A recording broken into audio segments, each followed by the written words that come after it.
Virtual viewers, সবাই কেমন আছেন? আবার হাজির হয়েছি আমার লাউ গাছ নিয়ে। আজকে হচ্ছে 11 আগস্ট। আমার এই লাউ গাছের ব্যাপ্তিকাল হচ্ছে 23 জুন 2024।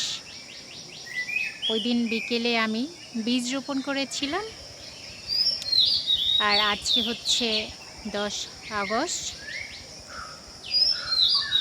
অলমোস্ট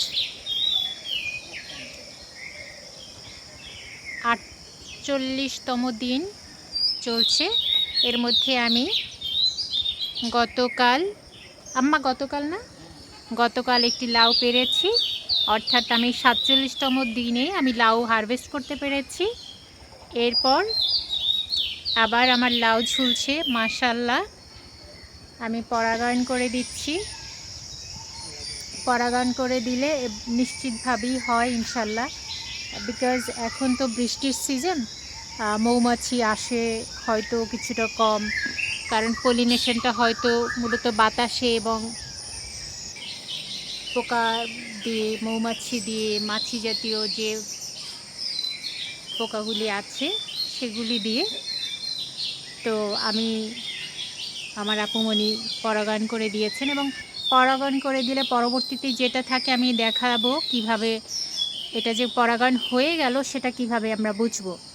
আমি জাস্ট একটা এক্সাম্পল দিচ্ছি। আজকে আমি এটাকে পলিনেশন করব। এই যে একটা ফিমেল লাউ ফুল এসেছে, এটাকে আমি পলিনেশন করে দিলে যদি পরাগায়ন হয়ে যায়, অর্থাৎ লাউটা যদি বৃদ্ধি পায় এরকম হয়, তাহলে যেটা হবে, গতকালও কিন্তু এই রকম ঊর্ধ্বমুখী ছিল। যখন আমার এটা পরাগায়ন করে দিলাম এবং লাউটা যখন পলিনেশন হয়ে গেল, তখন কিন্তু এটা নিম্নমুখী হয়ে যাবে, অর্থাৎ ঝুঁকে পড়বে। তখন বোঝা যাবে যে হ্যাঁ, এটা পলিনেশন হয়ে গেছে এবং এই লাউটা বৃদ্ধি পাবে। আলহামদুলিল্লাহ। তো এটাই হচ্ছে। এখন আমার বেশ কয়েকটা লাউ কিন্তু অলমোস্ট পলিনেশন হয়ে গেছে। ওটা বিকেলবেলা করেছি, এরকম এটা হয়তো হবে ইনশাল্লাহ। বাকিগুলো যেটার গ্রোথ ভালো কিংবা যেটার স্ট্রেংথ বেশি, সে কিন্তু অলমোস্ট এটা হয়ে গেছে। কত রকম মেল ফুল এসেছে। জাস্ট এই মুহূর্তে আমি যেটা করতে চাই যে আমি পলিনেশন করে দেখাবো ইনশাল্লাহ। তো আমি সেটা দেখাচ্ছি। আমার এই লাউ ফুলটাকে আমি পলিনেশন করব আজকে। জাস্ট এই ভেতরটা যে আছে এটাকে পলিনেশন করে দেব। আমি ঝুঁকিয়ে রাখলাম। এখন আমি একটা মেল ফুল নিয়ে নিই। আমার এই যে আরও একটা ফুল আছে, এটাকে আমি পলিনেশন করে দেব।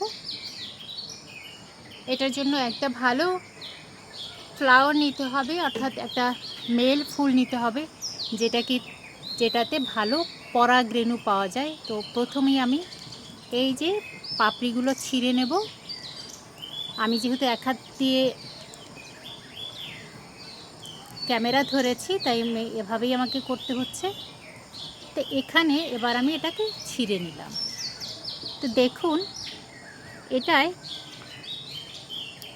কতটা পরাগরেণু আছে, যদি আমি একটু দূর থেকে দেখাই। জাস্ট এভাবে। তো এবার আমি নিয়ে যাব সেই ফুলের কাছে, ফিমেল ফ্লাওয়ারের কাছে। ব্যাস, জাস্ট এভাবে গিয়ে আমি এটাকে টাচ করিয়ে দিলেই হলো। টাচ করিয়ে দিলে হয়ে যাবে। ব্যাস, হয়ে গেল আমার পলিনেশন। তো দেখা যাবে আর পরবর্তীতে কি রেজাল্ট আসে। আমি যদি একটু উপর থেকে নেই, এখানে আমার 9টা লাউ গাছ আছে। আমি যে পটে রেখেছি, আমি একটা জিও ব্যাগে 4টা গাছ লাগিয়েছি। এই মাটিটা কিন্তু তেমনভাবে রেডি করিনি, অর্থাৎ ছাদ ঝাড়ু দেওয়ার পরে যে ময়লাটা হয়েছে সেইটা জিও ব্যাগে রেখে দিয়েছি। দেখেন কত কচু গাছও উঠে গেছে, এগুলো আমি তুলে ফেলবো, আদারওয়াইজ খাবারটা খেয়ে নিচ্ছে। তো এখানে 4টা গাছ। আর এই গ্রো ব্যাগে, এই পলিথিন ব্যাগগুলো কিন্তু আমি নিজেই তৈরি করেছি নিজ হাতে।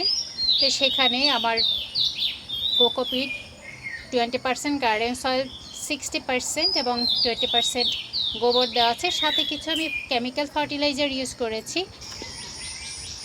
তার মধ্যে হচ্ছে ড্যাপ, টিএসপি, তারপর হচ্ছে পটাশ, আর চুন, জিপসাম, খুব কম পরিমাণে। এগুলো আমার আনা ছিল বলে আমি লাগিয়েছি, বাট এগুলো না দিলেও কোনো অসুবিধা নাই। এর পরিবর্তে আপনারা খৈল পচা দিতে পারেন, কিচেনের যে ময়লাটা বের হয় সবজির খোসা, এগুলো পচিয়ে সেটা দিতে পারেন, তাহলে কিন্তু গাছের গ্রোথ মাশাআল্লাহ খুব ভালো হবে। এটার জন্য এখন কিন্তু আমি আর কোনো কেমিক্যাল ফার্টিলাইজার একদম ইউজ করব না, যেহেতু ফল আসতে শুরু করে দিয়েছে।